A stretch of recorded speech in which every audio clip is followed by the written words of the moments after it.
Well, hello, everybody. Welcome here. This is the Wolfridge 50th Speaker Series. And for those of you who have been to these in the past, you kind of know the routine. Right now, I'm sharing a few pictures that I've taken over the past couple weeks. My name is Joe Valevsky. I'm a naturalist at Wolfridge. And these are just some of the birds that have been coming in. You know, there are some people who say that northern Minnesota has 5 seasons. You know, the fifth season is what they call mud season. I actually like the transition in between winter and spring. I like to call it wing. And so that's our fifth season is wing. And we've got a lot of snow during wing right now, 20 some inches here, but we've also got a lot of ducks and a variety of other birds that are coming in. That's why I like to call it wing. It's been marvelous watching all the ducks coming in, the golden eyes and such. But there's also been some raptors coming in. Peregrine falcons have been sort of a hot part of the story, and then the woodpeckers that are still here. They're just getting active, making lots of noises. So wing is an exciting season here. But so if you're joining right now, what I'd love is if you would just enter into the chat just a little bit about maybe who you are, where you're coming from, so we can keep a little record of this. And this evening, we're going to hear from lots of different people about the Wolfridge farm and about farming in general. So I'm excited to be able to share that with you. But what we're going to do is we're going to admit a few more people here. Seems like there's a few more coming in. And just enjoy the pictures as they're going by. A little bit of the season of wing, winter into spring, and listening to some of it as well. I wish I could play what it sounds like. It was just crazy noisy the other morning. I couldn't believe it. It's been such a quiet winter. And then all of a sudden the birds arrived and boom, it was loud. Oh my goodness, it was beautiful, actually. So again, this is Joe Valevsky. This is the Wolfridge 50th Speaker Series, and we're going to be focusing on farming this evening, which is really exciting. A couple more people, it looks like, here. And I think it's about time to start. I'm going to stop sharing. Hey, look at that. There's a bunch of smiley faces. Thanks for being here, everybody. What I want to do is I'm going to pass it over to Peter Smerud here. See if I can even do that, Peter. Nice work, Joe. Spotlight. There you go. Hello, everyone. Welcome this evening to another edition of the Wolfridge 50th Speaker Series. Thank you to many people that are joining us this evening from all over, and it's fun to see all the places in the chat. And this is a very fun evening for us, where we gather to celebrate what's now well over 50 years of Wolfridge hosting children and conducting environmental education programs up in the North Woods. And most for the last few decades here in Finland, Minnesota. And this evening, I'm going to go quickly because we've got some wonderful speakers this evening, and I'm going to let them take it off. But we are excited this evening to talk local foods and what is happening here, specifically in the Finland Central North Shore area. And we have some resident experts this evening.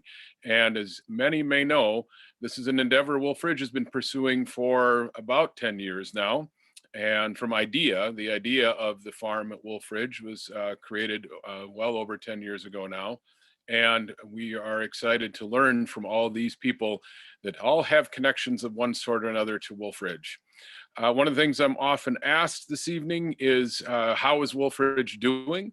And Wolfridge is back in the swing of things. That we, last week, it felt very normal. We had a big week. We had 300 and some sixth graders here earlier in the week, joined later in the week by another couple hundred sixth graders, and we served 450 people for lunch on Wednesday.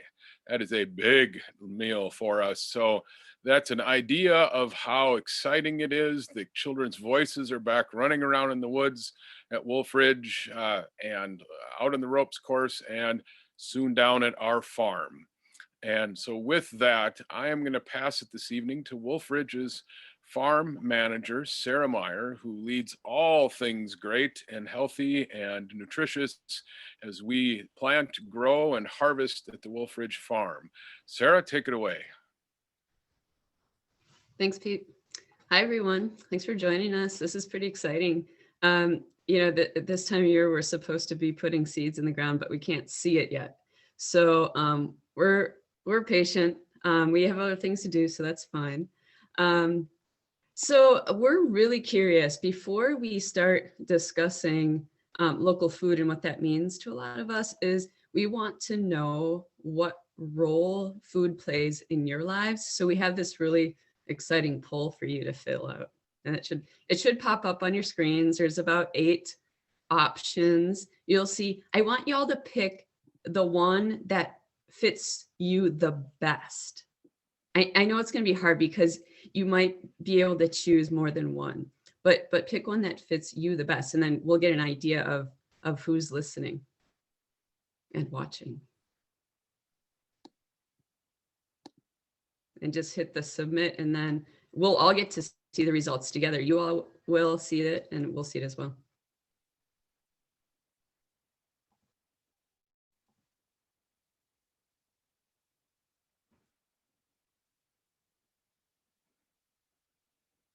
And then from there, you all can keep working on that, and eventually we'll see it pop up on the screen. But we're going to start our introductions. We have, well, currently we have a 4-person panel. We're expecting another farmer to join us soon. It is the end of April, so we might have a latecomer here.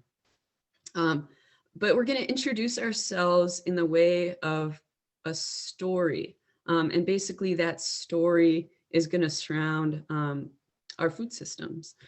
So I'll go ahead and get started, and then I'll send it on to the rest of us. But we have the other 3 that are with me right now are Lucy, Brittney, and Lise. And yeah, you'll learn a bit about them as they tell their story. So I have 2 stories, and I'm trying to be quick with them. So this was summer of 2020, and Wolfridge at the time, we didn't have any eaters, so our produce was going to various places, and the Silver Bay food shelf was one of them. So I developed relationships with the folks there, and Mabel was one of those folks. And Mabel said, Sarah, come on down to Castle Danger to the Northwoods Pioneer Gallery, have a booth there. It's mostly arts and crafts, but we'd love to have vegetables. And so I thought, okay, yeah, that's no problem. It's only the morning of a Saturday. We're doing lots of outreach, this summer, this will fit right in. So, I think our prices might have been a little bit high for some folks. And keep in mind, this is an arts and crafts fair. And I don't think people were expecting us to be there, but we sold cherry tomatoes, we sold snap peas, no problem. Those easy to, ready to eat things. There was a gal who's kind of slowly came up to the table, to the booth, and almost hesitantly, I would say. And, we were chatting about the farm. She didn't know much about us. And we were mentioning that everything at the booth was organically grown. And she says, oh, well, I'm not an organic person. And then she walks away. Okay, so that's my first story. So my next story is, so I'm with a group of friends, right? This is actually earlier this spring. We're just hanging out, eating good food, and conversations all over the place. And, someone says that their significant other asks them, please, honey, this season, please do not get a CSA subscription. It's just been too much. We can't handle it. And then all of a sudden another friend says, oh yeah, we're going to forego CSA this year and just do the market. And it, the dominoes just kept falling, and folks were shying away from the CSA. And in my head, I thought, well, these are my friends. I don't know. Should I defend my farmer self? Should I defend like what CSA stands for and all the support that goes to the, to the farmer? But I didn't, and I just let it go. Okay. So those are my food systems stories. So I'm going to pass it on to Brittney Portes. Hi, Sarah. Thanks for sharing that story. And hello, everyone. My name is Brittney Portes. I'm the project coordinator at WWOOF USA, and I'm also a woofer myself. And for those not familiar with WWOOF, it stands for Worldwide Opportunities on Organic Farms. And essentially, it's like a work trade exchange where I work on the farm, specifically at the Wolfridge farm, for 4 hours per day in exchange for room and board. And my relationship with food is a little bit unique and probably similar to many of of yours as well, because I grew up on the East Coast in New Jersey in a very suburban town, and I didn't really ever have access to farms. I didn't even know what organic meant, what that looked like. And I remember my first time I ever had stepped foot on a permaculture farm, and I tasted a carrot for the first time in my life, a real carrot from the ground. And it had tasted like no other carrot I had in my entire life. And, it just sparked so much like question in my head and confusion. Like, I thought I knew what a carrot tasted like, and I didn't all of a sudden. And it was like going into that, it made me realize, wow, there's a whole side of food that I have yet to discover. And it's kind of led me into this path of wanting to become a farmer, wanting to create self-sustaining communities and bring that back to New Jersey, bring that to communities that don't have access to food. So for me, starting to woof myself and farm all throughout the United States has taught me that there's community in food every single place that you go. And that being my story, I'm now very grateful to share and introduce Emily Ritchie. Thanks, Brittney. Hello, everyone. I'm Emily. I live in Two Harbors and have grown up on the North Shore and in Duluth.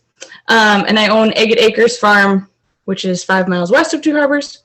And my story is I've been farming as a job, professionally, as a career since I left college. And my first real farm job, where I was being paid money, not just like volunteering, that has huge merit, of course, but it was a job.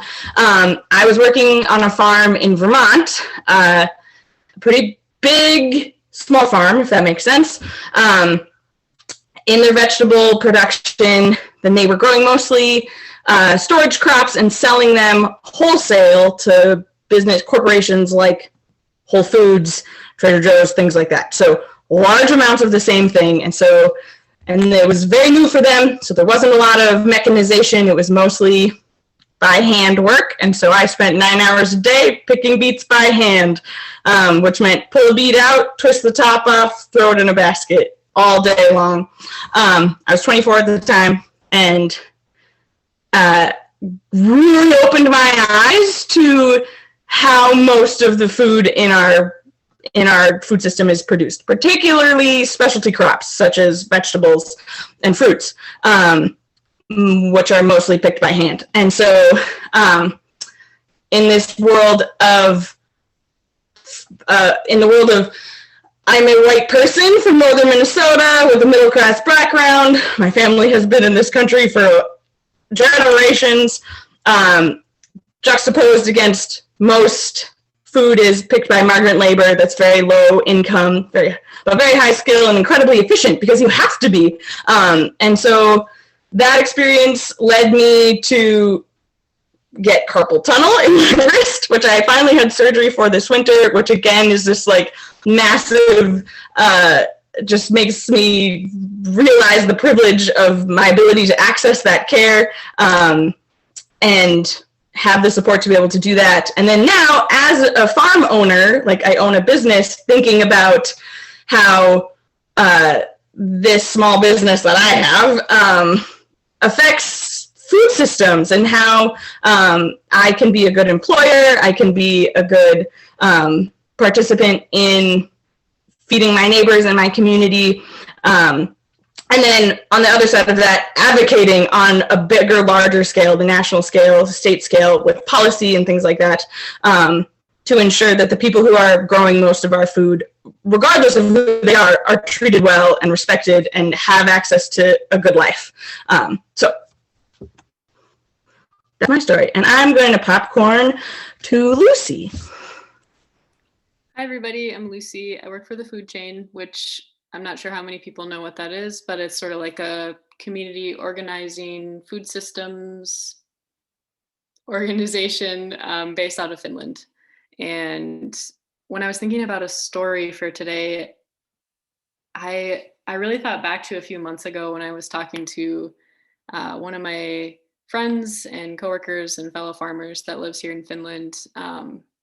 And I was telling him how I eventually would like to raise meat chickens one day, but I really don't have any of the skills or experience to do that, and how I wasn't sure where I could learn that. And his response to that was to basically set up this whole day where he invited a bunch of other egg producers and chicken producers in the area, in the community, to come. And yeah, basically we just butchered a bunch of chickens and learned how to do that. And it was a really, really cool exchange of skills and knowledge that I think is really just kind of representative of the Finland community, how we all pool skills and knowledge together, and just how important relationships are between producers, and how producers can really support each other in creating a local food system.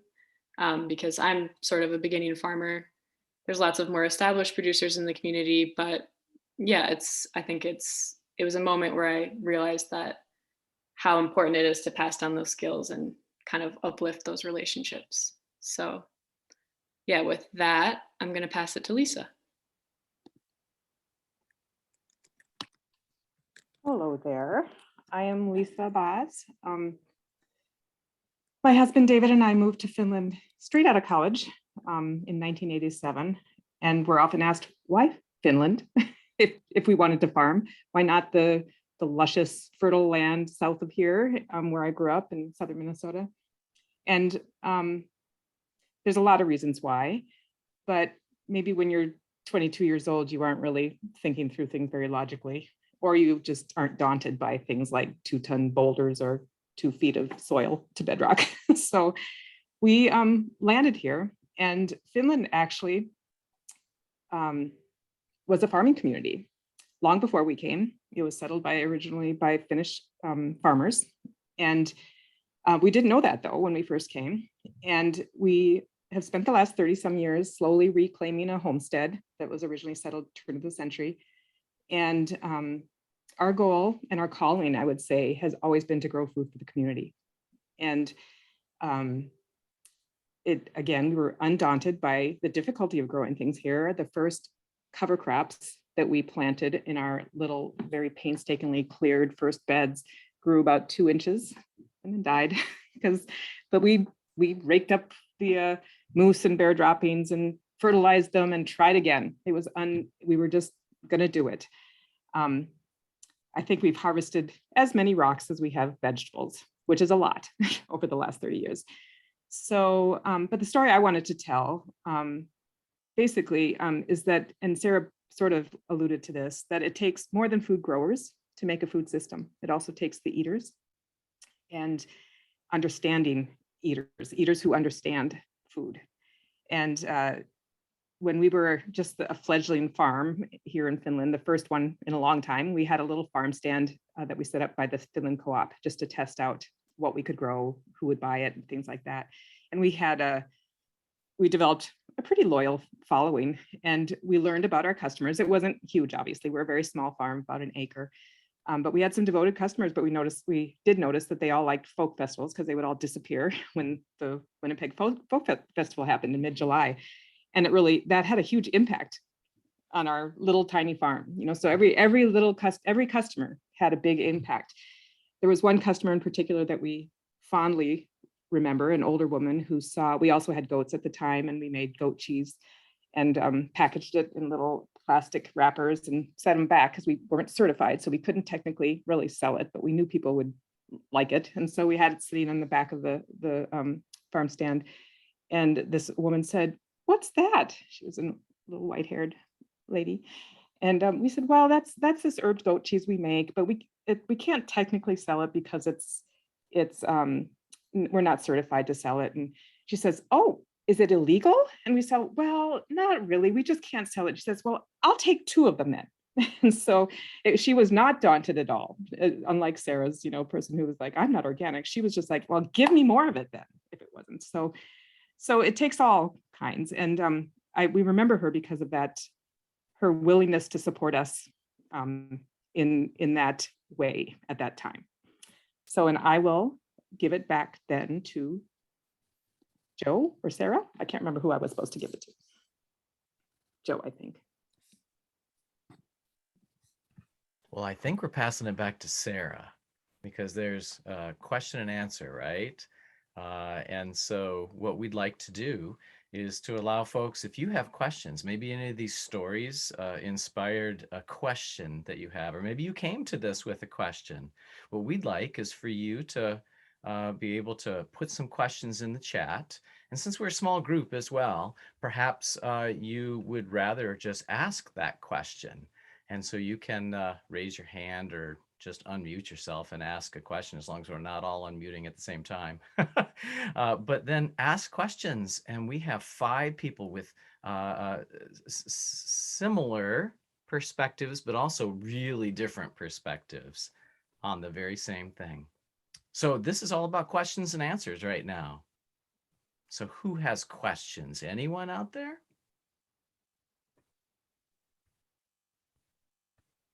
One of the questions was, Lucy, can you repeat the organization that you work for? And maybe you could expand upon that just a little bit.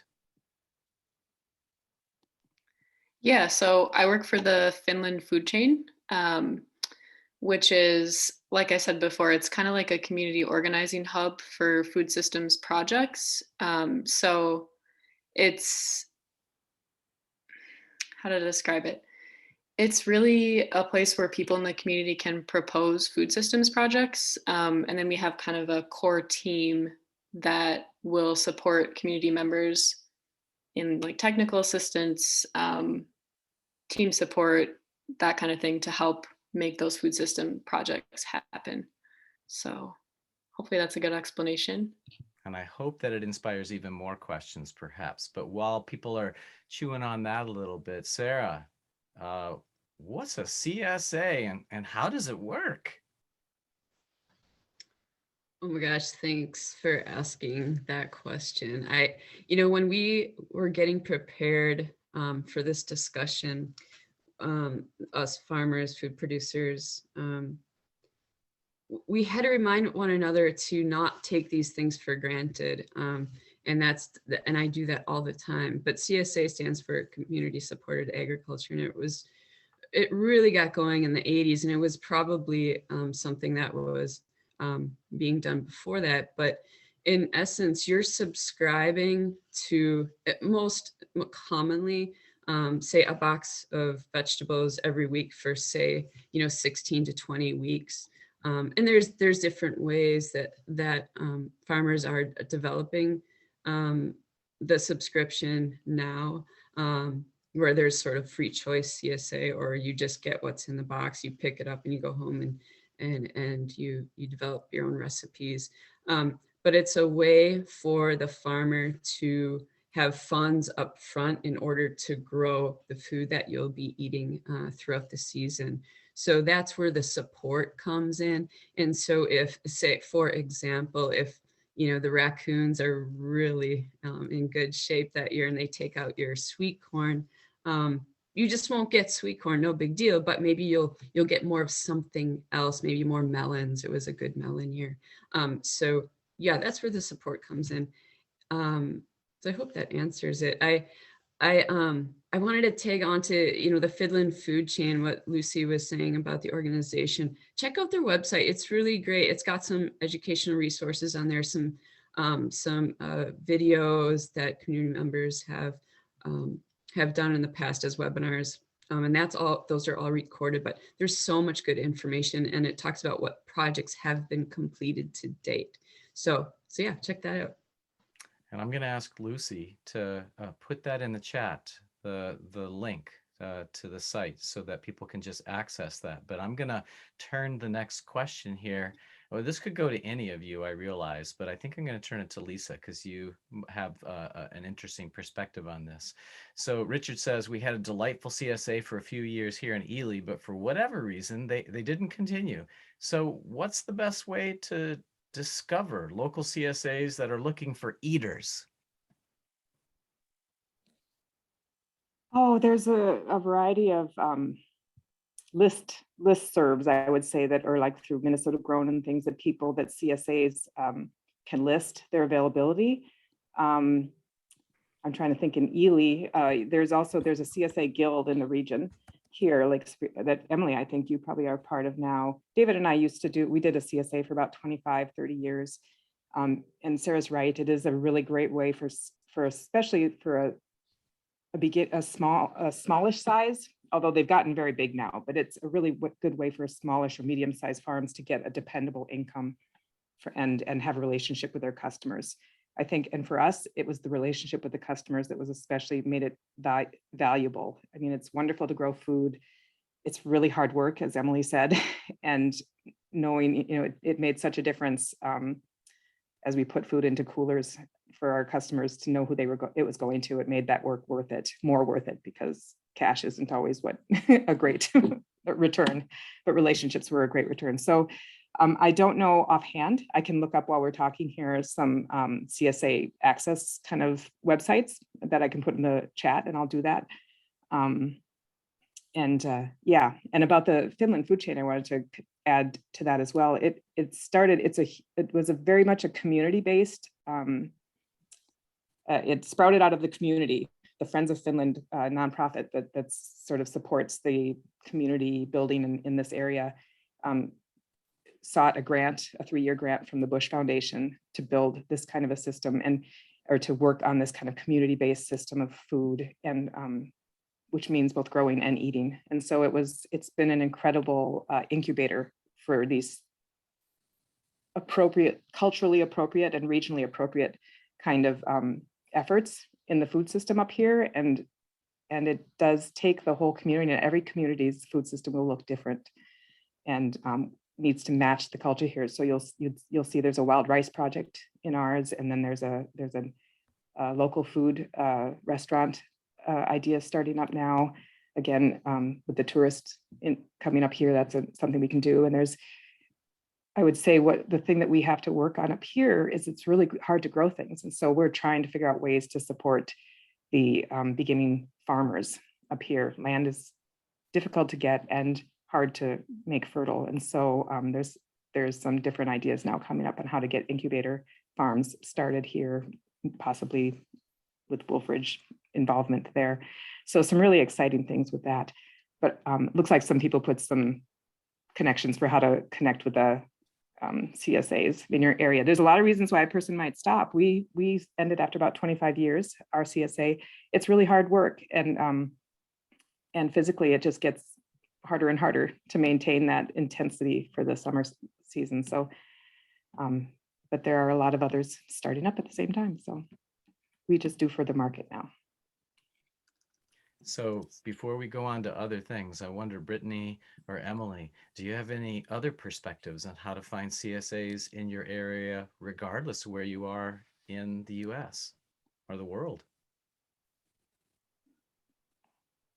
I'm gonna just chime in from, I guess, someone who uses social media. One of my favorite ways to connect with farmers and just like food communities, and as a full-time traveler farmer, I follow farmers on social media, regardless if I actually like know them in person, because it's a great way to like learn about their community base, like learn about like if they have a CSA, or like maybe they have flower shares, or like different opportunities or ways that you can engage with them. Because I think oftentimes we think engagement with local producers has to be in person, but even supporting like farmers and an online presence is often a good way to help get them the recognition that they deserve, and be able to be like, hey, like I see what you're doing online, it looks like great work. And that's often how I hear about like the other great works of farmers on social media. I know in a town like Ely that's small and well connected, this might not apply, but in a bigger city, talking to your friends and your community and saying, you know, how do you get connected with a CSA that fits your budget, your lifestyle, your diet, your whatever? I would say, reaching out to those folks and saying, hey, have any of you heard of a CSA? Do you know what that is? Someone might, and then they can connect you. Community relationships are all about, build the strength in a food system. And so, that layered on all the things that Brittney and Lisa have shared. Excellent. So Lucy, I want to turn this back to you now. I wonder, why is local food important? You're talking about this food chain stuff. Tell us a little bit about that. Yeah, so I guess thinking on kind of a global scale, why local food is important. I think in the past 2-3 years, we've seen a lot of just shocks to our global food system that we rely on pretty heavily, just in terms of supply chain issues with the pandemic or food prices going way up. Food is becoming less accessible to a lot of people. And I think local food and really uplifting local food systems is a way to build resiliency and food security for your community. Hey, Jeff Hansen has a question here. All of you probably have powerful answers to this. Is anything happening legislatively to help small farmers, especially when Mother Nature doesn't cooperate?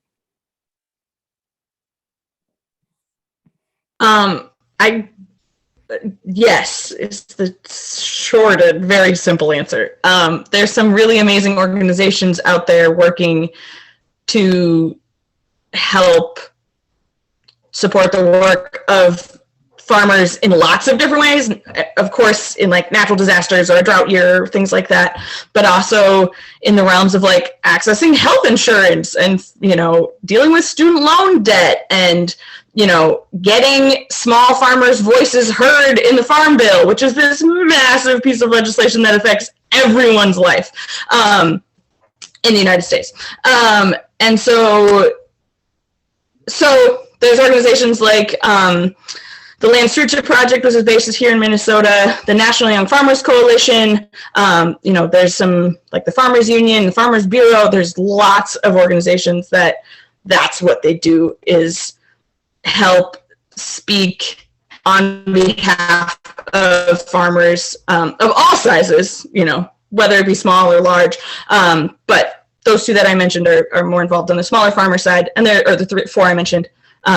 So if that's something you're interested in, I highly suggest getting connected with those folks. Oh, and the Sustainable Farming Association is a Minnesota-focused group as well. So they do cool stuff.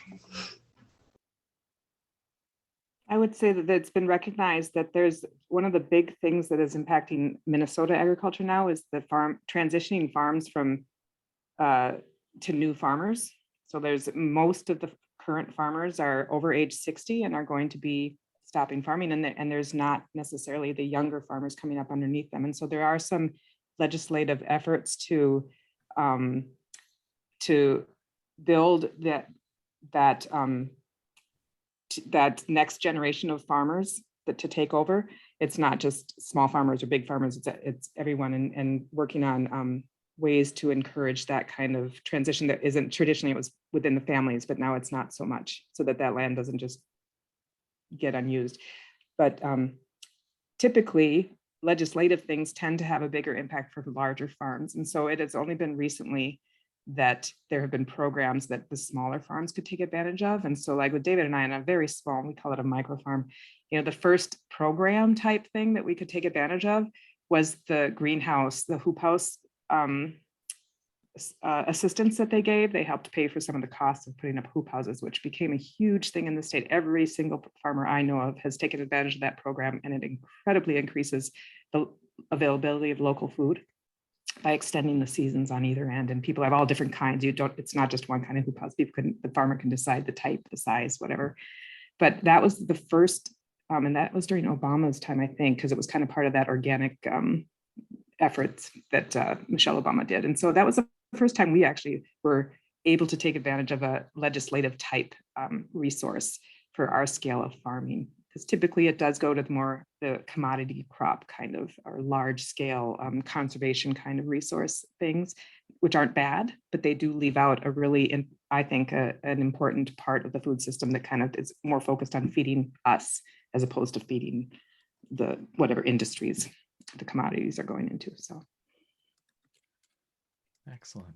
Hey, Brittney, I've been interested in your connection to Wolfridge and how you've been building relationships with farmers all over the place in lots of different ways. I wonder if you can tell us a little bit about how to build and contribute to a food system through your relationships. Yeah, I think one of the most important things is to be present and ask questions. I have visited various farms across the United States, and with every single farm, I go in with open eyes and just a willingness and eagerness to learn. Because while farmers, it might be small scale, might be market, might have a CSA, on paper it might sound the same, but every farm has a different story, has a different way of doing their farming techniques. Even in growing in different parts of the state of Minnesota, let alone the United States, there's so much diversity in how things are grown and what, the nature of our country looks like. And it's just kind of like being open to having conversations wherever you are.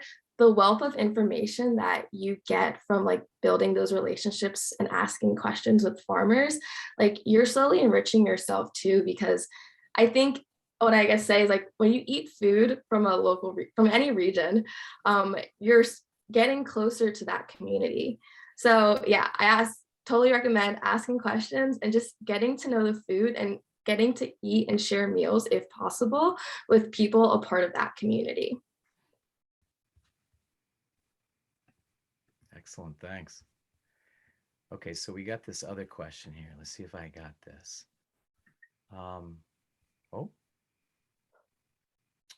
How do you discover what foods are most successful with your customer base? Okay, there's a whole bunch of other parts of that, but that's a big question right there.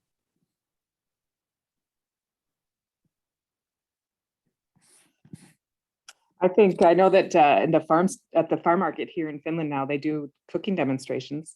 I think feeding it to people in a delicious meal gets people excited.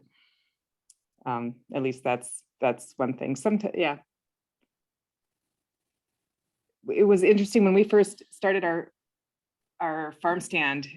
We were all into kind of heirloom. This was 35 years ago, heirloom kind of things. It wasn't very popular or commonly known yet. And so we were growing these different shaped cabbages and different colored vegetables, and we did find that people didn't want them. They wanted what looked like in the grocery store. And so we did end up growing more traditional, kind of the green broccoli, not the purple broccoli, things like that. But over time, I think just society is there's just so much more variety and people are more willing to try these things. And you see them in the grocery store too now, the different colored things, or you see more variety there. So some of it just takes time, people seeing things and tasting things, but mostly it's taste, experience, and learning how good things are.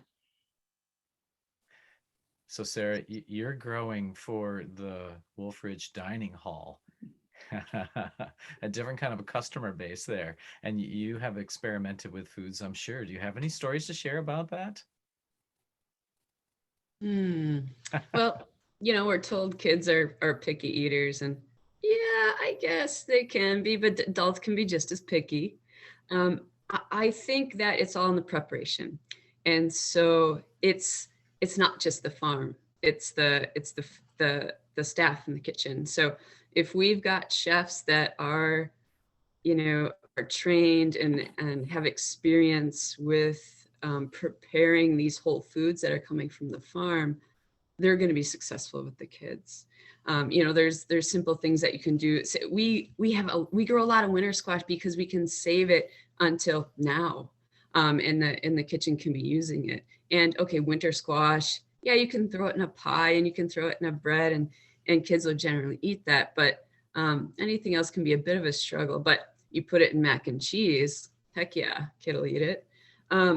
So there's simple strategies like that where you can, I know we talk about hiding the vegetables. Well, yeah, we can hide them. That's fine. They'll get those nutrients one way or the other. But if they see mac and cheese on the menu, I think they're going to look forward to dinner.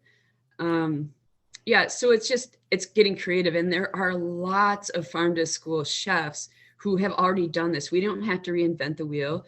There's lots of talented food service directors at a lot of our surrounding schools in the Arrowhead that are really getting into the farm to school as well, because there are we're getting more farmers slowly. We're still we're still missing that piece though. We are very low on producers. We have many more eaters. And so that's a challenge that I'm hoping with, with Lucy by my side, we're hoping to get an apprenticeship program started at Wolfridge. She's been just so inspiring to me with her ability to write grants and just her inspiration as a farmer. That is pouring over into these grants, and that's what we really need. We need the authenticity of farmers writing grants. And so, yeah, all this, it's so funny. It's all so intertwined, and you just can't, again, relationships, you cannot pull those relationships apart and be successful. So it's the chef, it's the farmer, it's the grant writer. We need all of those pieces of the puzzle. I would love to chime in because like Sarah just brought in such an amazing perspective, but even today at the farm, we had 2 school groups come today at the farm and experience microgreen harvesting and seeding. And one of the favorite comments that I received today was from a teacher who had told me that last night in the dining hall, she had saw microgreens out on the salad bar, but felt scared to eat them. So she didn't even try them because she wasn't sure what they were. But today at the farm, she had the opportunity, and all the children had the opportunity to do a microgreen taste test. And it was so amazing to watch like their initial reactions to like, what's that? Like, what even is a microgreen? Because the majority of them have never even seen one or heard of it in their lives. So kind of giving them that encouragement to explore and taste something that's unfamiliar, which also might trigger a fear in them. That's why you don't want to taste it, because you don't know what it is or how it's going to make you feel. The majority of them by the end of it were smiling. They're like, oh, like this is a microgreen. It's just a little baby sunflower I'm eating. And it kind of helped change the narrative of what eating vegetables could look like when you start to understand that they can taste yummy, and like knowing and seeing where they're growing from. Awesome. Hey, we got a couple interesting directions to go with kind of wilderness farming and a source. I wonder if we can start by going back, understand a little bit more about the Finnish farming and what you may have learned, Lisa, about farming from some of the history of farming here, and what maybe you've kept that was done a long time ago. Maybe everything. I don't know. Let's find out. Well, the farms here only lasted a generation. So I don't know if there's a long, tradition to, there's many reasons why they didn't last, not just because of there were a lot of reasons, economic and climate wise, but the Finland area was originally dairy farms, basically subsistence dairy farms. They had a few cows, they shipped out the cream to 2 harbors, but mostly they were just subsistence and they had enough for themselves. And there were many hundreds of acres here in Finland, which is, people are surprised to the small grains and the amount of food that was grown here and potatoes, things like that. But it wasn't, I would say it wasn't tied into a large economic system or a large food system. It was very localized, except for the cream. Most of it stayed right here in the area. They cleared land, but you can't get all the rocks out. So grazing is really a good, animal raising is good here. And that is actually something we tried originally, but without, so that's where food systems come in. So having a farm with cows, one farm with cows is one thing, but if you have no network around you for butchering the cows, for breeding the cows, for making the milk into something, if they're dairy cows, it's very hard to do it individually. And so that's where the system has been lost. Before there were, maybe, I don't know if it was 100 or so farms in the area in this region here, and they could all support each other in those efforts. You could trade your breeding stock, you could whatever, you have help for each other, and we don't have that anymore. And that's where it's hard to sort of recreate it. Not that we'd want to do it exactly the same way anyways. Now it's much more vegetable oriented. I feel like the smaller growers, the small farms, because you can use a smaller piece of land. So you can have an acre and grow things on it and be productive. to do animals in this area, which is there are some beef growers in the area now. And but you have to have a lot more land. It's not real fertile. And so you need many more acres to produce enough to make it worth your effort. And that, yeah, so I don't know if that actually answered the question.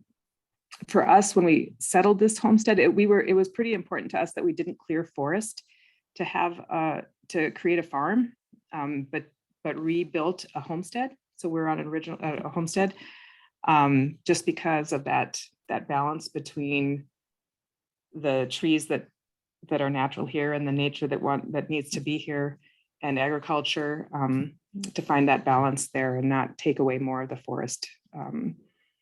There's still plenty of land without clearing any forest to grow enough food for this area. There's been studies done that, and even ours wouldn't even count on that land because it wouldn't be considered fertile, but if just open land available for food production, there's plenty in our region right now if we had the farmers to use it and the interest to turn it into food production. Emily might have something to say because she is on an old dairy farm as well as starting up a farm. Mm-hmm. Sorry, I was in the middle of typing. Yeah, the community, well, just for historical context, yes, we live on an old dairy farm, has a big red dairy barn, was 80 acres of cleared pasture that, this land was purchased after all the big, huge trees were logged out of here, and then all the stumps were exploded with dynamite and made into pasture to support 10 to 20 dairy cows. But yeah, very similarly, and this farm was owned, the last 100 years was owned by the same family until Kyle and I and Margaret moved here. And 2 of those 3 generations immigrated from Finland. So yes, but yeah, the community here, up and down our road, has, I'm sure there were more, but at the moment there's 4 or 5 dairy barns similar to the one we have here, because that's what existed, that's what people, the small businesses that they had that also fed them. And so their milk would get picked up a couple times a week and brought to Harbors or to Duluth or something like that. Refrigeration changed dairy a lot because when milk could sit in a refrigerator for a long period of time, you didn't need to get milk every week or every couple days. So that shifted, I think, a lot of the economics here, amongst many, many other things, of course.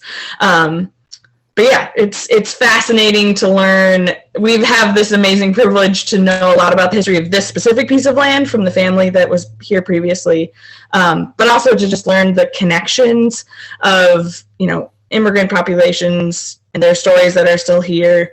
And then now how that's like filtering into a lot of these farms are being purchased by folks like me, couples in their 30s, young families, and they're starting to farm them again.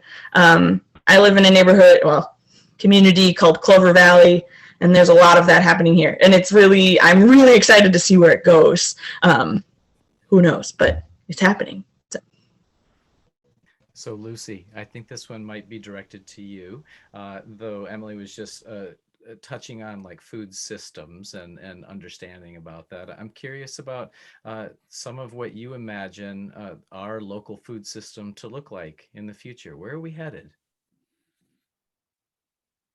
Well, I think there's my hope of where it's headed, which is what I'm just going to say because I want to be optimistic. I think that we're headed in a direction where we are going to see more young farmers starting small, kind of intensively produced vegetable farms. And I think that is going to be a big basis of a local food system.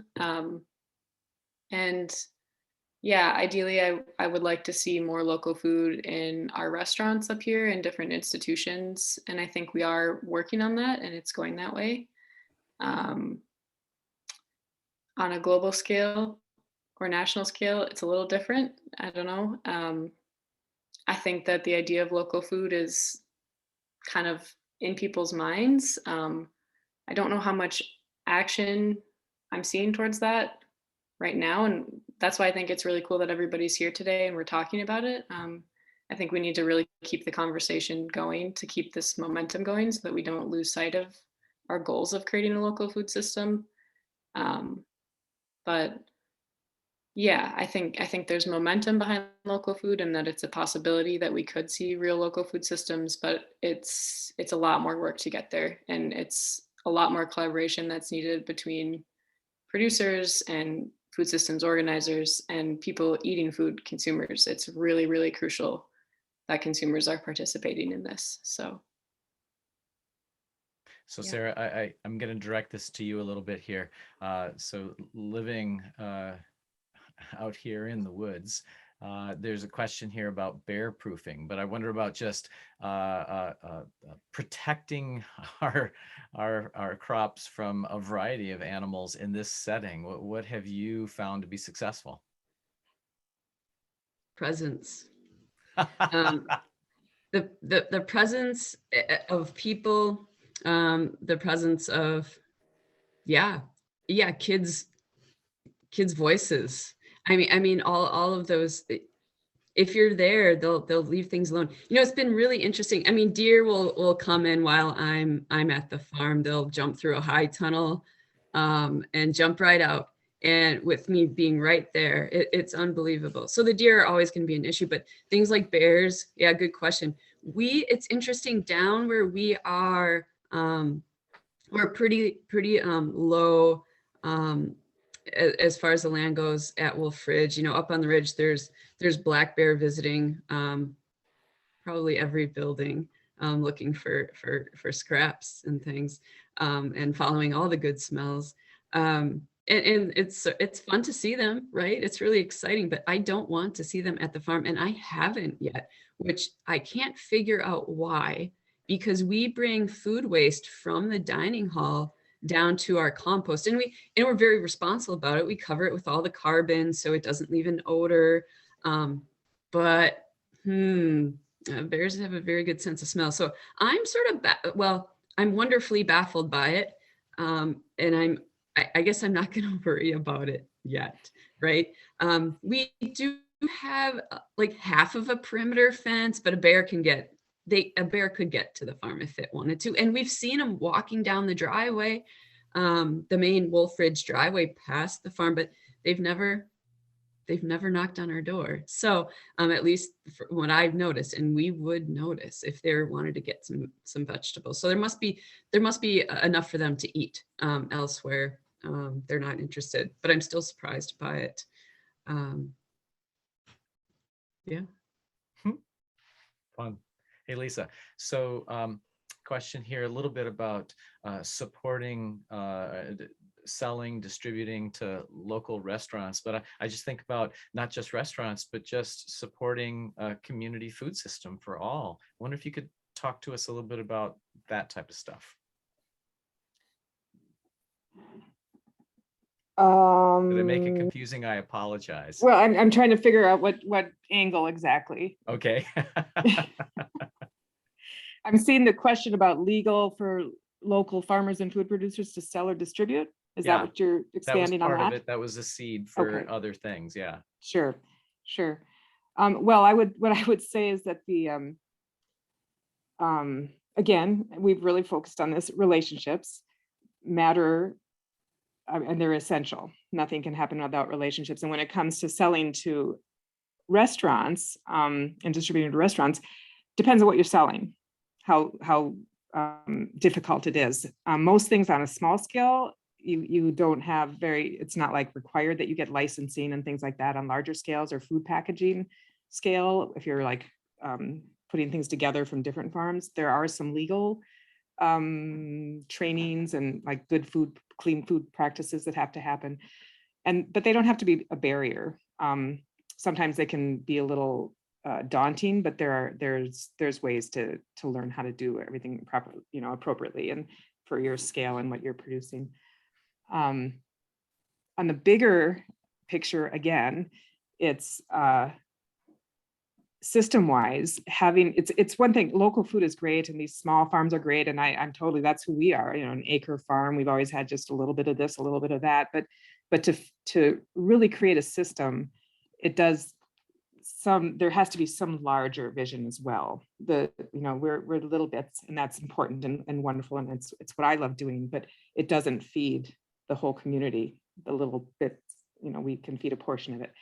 And so the barriers there are more infrastructure kind of barriers. So as I said, like with meat especially, which is actually one of the things that is probably most likely to do well up here, because climate-wise it's not as challenging. But the huge barrier is the place to get it processed, where you can then sell it legally. So you can sell live animals, and you can do your own butchering if you want. If the person bought the live animal, you can butcher it for them. But you can't, it's a lot harder you might even have to carry your animals, 3 hours away to get them butchered and marked as sellable on a retail level. And that kind of takes some of the benefits of local food out of it, kind of takes that away then, because the benefit, if you were thinking we want to have less miles traveled, less, we want things more local, but if the infrastructure support requires us to go out and get something done and then bring it back, there's some things that show that actually small farms producing meat can actually put more miles per pound of meat because of these kinds of gaps in the infrastructure. They have to carry one cow this distance and coming back, instead of, not that I wouldn't personally advocate the large scale food meat farming, but just it's not very efficient when you don't have the local infrastructure available. And but that takes time, and that takes enough capacity. enough producers creating the need for it. And so it just is something to work on. We're actually kind of lucky in this area. We don't have, there's no contrary infrastructure. So I know in other parts of Minnesota that have more agriculture, more omnipresent agriculture, it has gotten bigger and bigger and bigger. So all the infrastructure kind of feeds that of the large farm.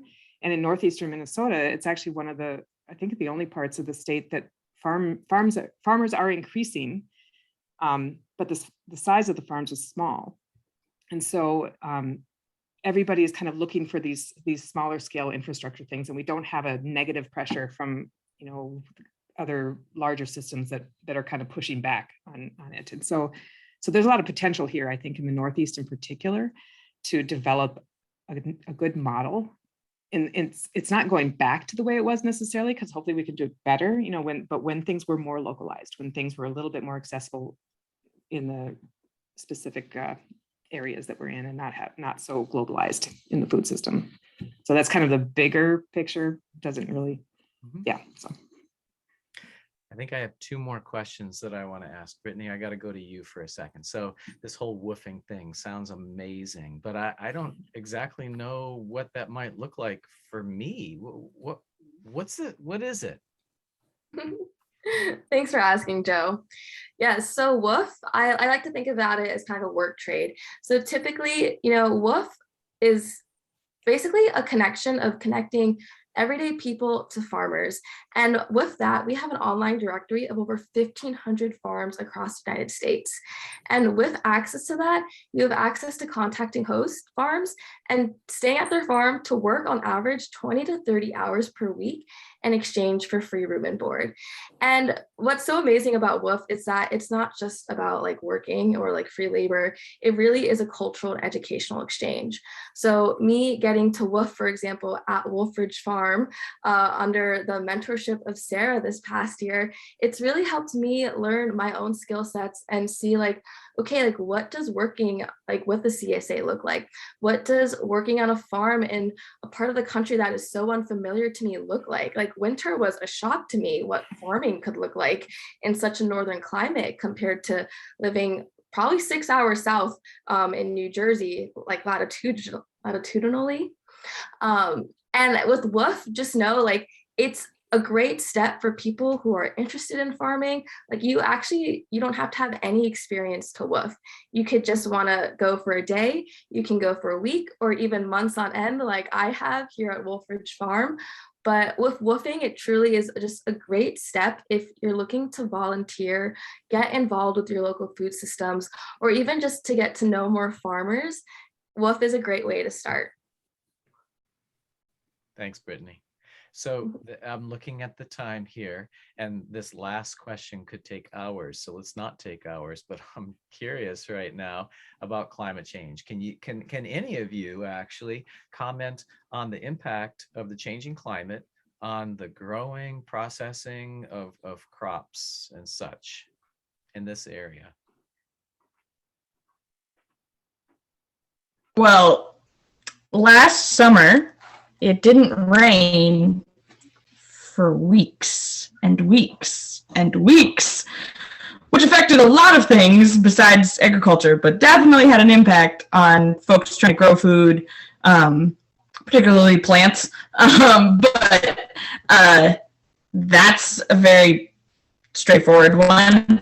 Or I don't know if this is just climate related. It's the end of April and the ground is still incredibly frozen and we have feet of snow. So that's just, which like last April, it was 70, 80 degrees right now. There's also, many of the same things that affect natural ecosystems are affecting agricultural systems up here, like different pests, drought, wacky seasonality stuff, invasive species. For example, when I worked at Lisa's farm at Round River for a long time, we had ground squirrels there. I don't know if they're still there, but probably are, but had, David and Lisa hadn't seen them ever until just a couple years ago. And, they're the type of animal that comes and takes one bite out of every tomato and you're like, ah! So those are the things that popped into my brain first. I think on a larger scale, climate change is deeply impacting our food system in everything from availability to pricing to like massive, terrifying things like food shortages and things like that could come to be. Hopefully not, but those, yeah, it's a big deal.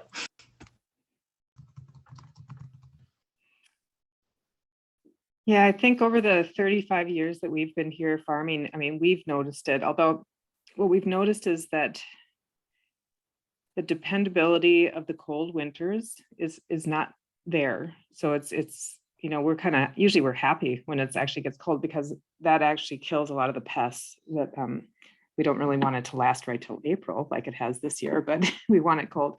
So the winters have definitely gotten milder in that sense, not necessarily shorter though. So I've heard sometimes people say, oh, but getting warmer is a good thing up here. We'll be able to grow more. But in our experience, it is warmer for sure, but you still get those random freezes in May or June even.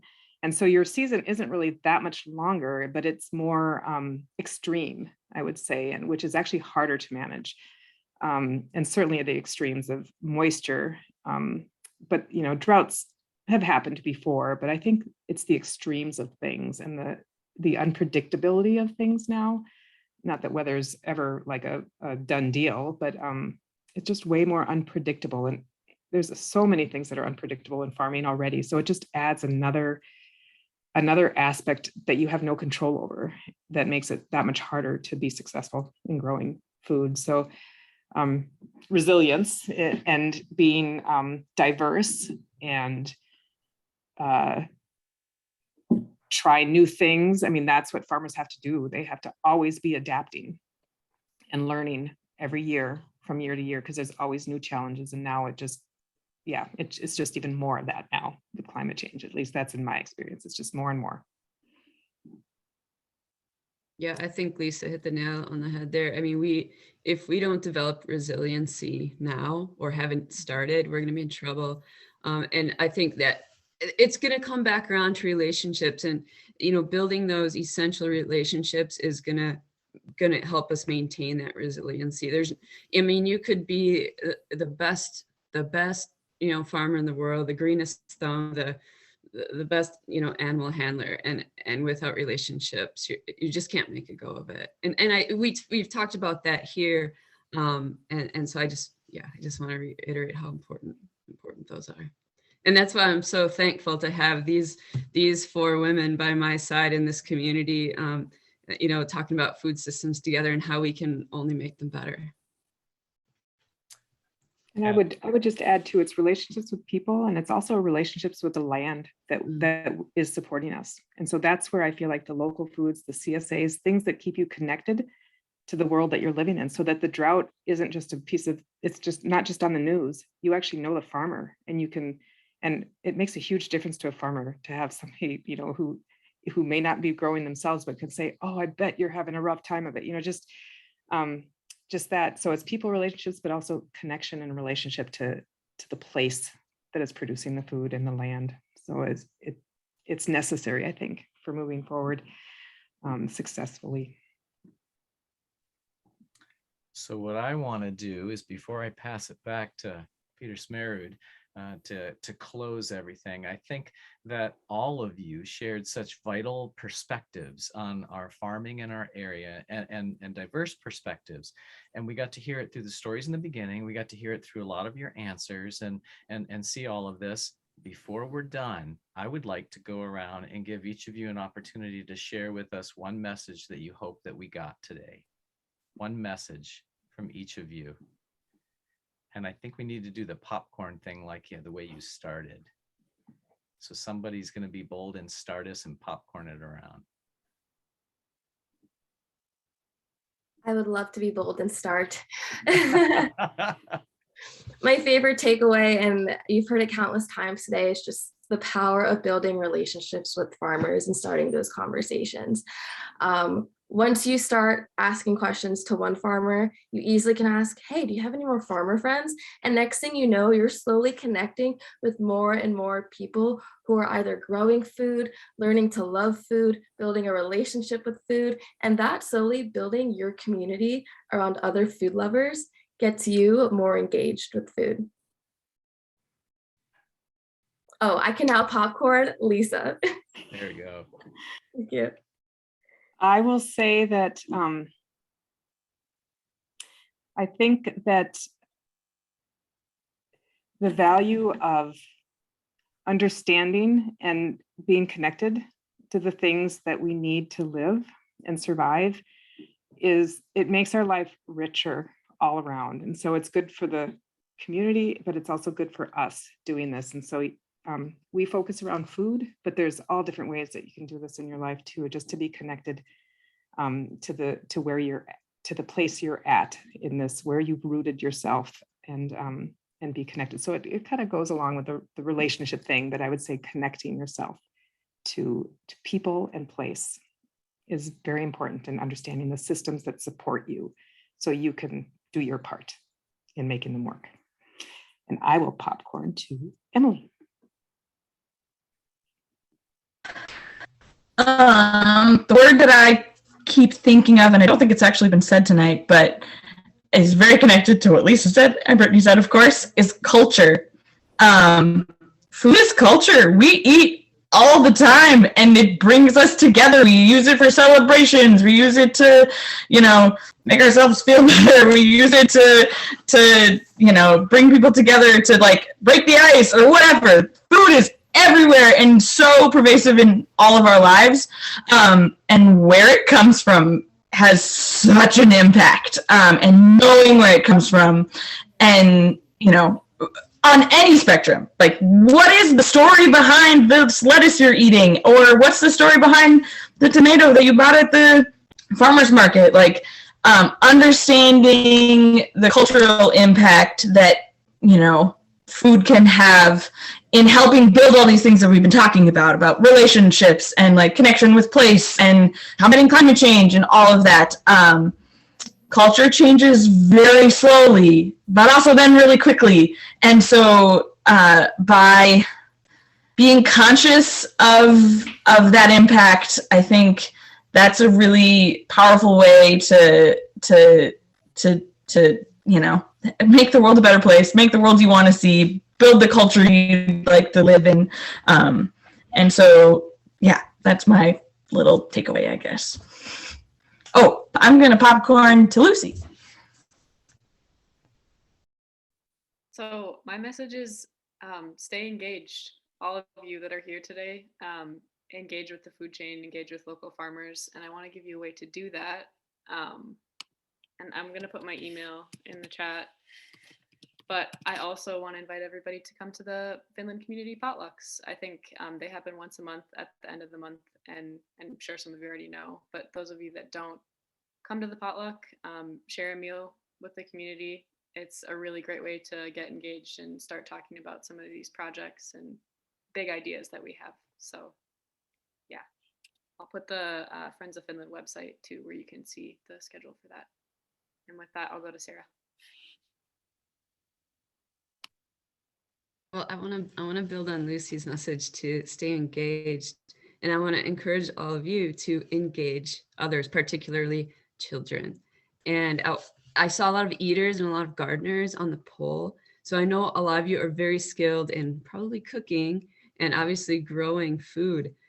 Get those kids in the garden, get those kids in the kitchen, build their relationship, help them build their relationship with food early on, and they'll carry that throughout the rest of their lives. And I think education is such a big part of changing our food system. So yeah, and all y'all are welcome to stop by the farm anytime. And if you want to learn more about growing food so that you can continue to pass that along to others, please do. And I'll also put my email in the chat. Good idea, Lucy. I want to thank all 5 of you. Good stuff. But guess what? I'm going to add Peter back to the mix here, and he'll probably thank you again. Indeed, I will. All the words that have risen this evening are just absolutely wonderful.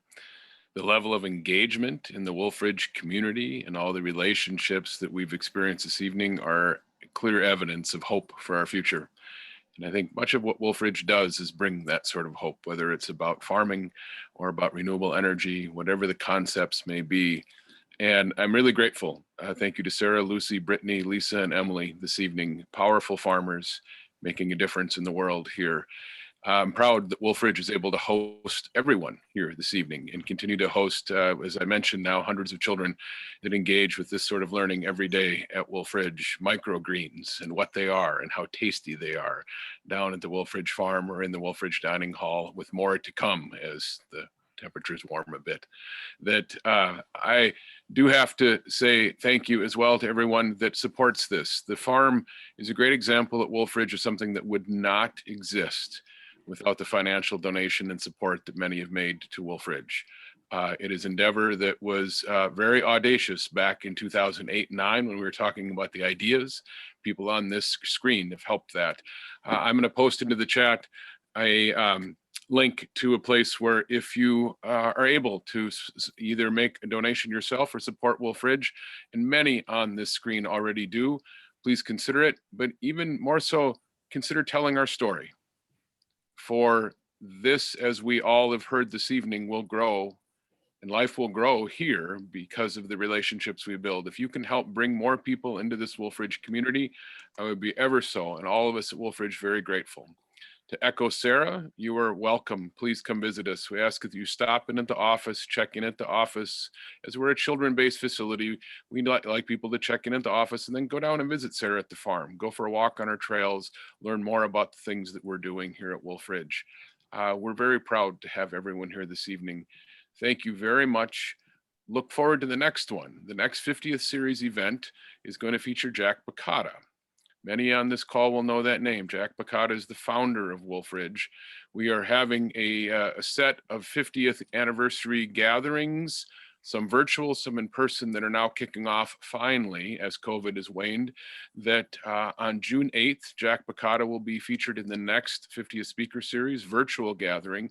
And there'll be a few others that follow. Jack's going to tell stories of the early days in the 70s as we got off the ground. Other people will follow him telling stories through the decades. And on May 19th, if you just Google Wolfridge 50th, 50th. You'll get linked into our website then where you can find other 50th anniversary celebrations. For example, on May 19th, we'll be gathering in St. Paul at Lake Monster Brewing. And anyone from the Twin Cities that wants to gather and join and celebrate Wolfridge and all that these wonderful people have achieved over the years, please come join us and gather with our community there. On August 26th to 28th, we'll gather for a weekend at Wolfridge with a big Sunday community event on August 28th, celebrating 50 years of Wolfridge. There'll be a staff reunion that occurs through that weekend with some public events over that time period. With that, I also need to thank the sponsors this evening. Fortune Financial and North Star Resource Group, namely Galen Harms and Scott Gislason, had the vision to support this gathering that we have and contribute financially to making this all happen for us this evening. So I have to leave with a great thanks to them for helping make this happen. To all of you, look forward to getting a child out into the soil and teaching them how to grow some food and sharing it with our community. And with that, thank you. Have a great evening. I look forward to joining you again. Thanks, everybody. See you.